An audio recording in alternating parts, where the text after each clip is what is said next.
when I think of Boy Scouts or what our function is today, it takes me back to Washtucna, to 1940, when I was I was in the 8th grade.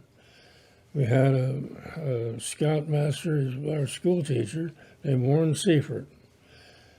And he thought that and he just formed us. Remember, we're just coming out of the Depression. Everybody's very poor, and before the World War. So he thought that this group of kids will learn how to speed read.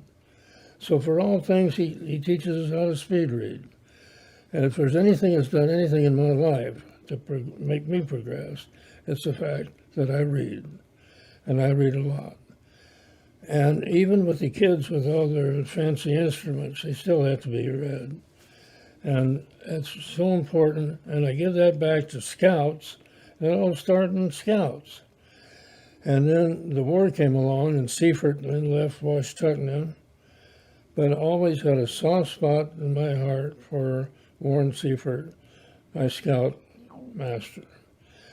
I was a little mad at him one time, though, because he took us on a hike to Palouse Falls. And that's quite a ways out of Washtucna. It's up over the canyons and all that. And we got out there too late and then had to get home in the dark. And so that was, everybody was kidding our scoutmaster, but then I was more familiar with it than some of them.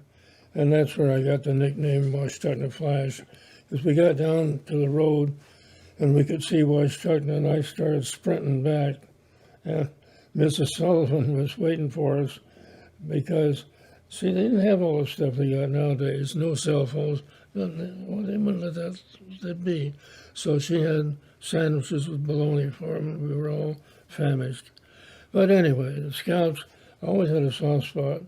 So in my family now, I've got 3 grandsons that are Eagle Scouts and a son-in-law that is an Eagle Scout. So I've always felt real strong about it. I mean, you know, I couldn't help it because our deal went away, and I think they've started again, but maybe. It's got to keep in mind that's during the war and all that stuff. It's just different.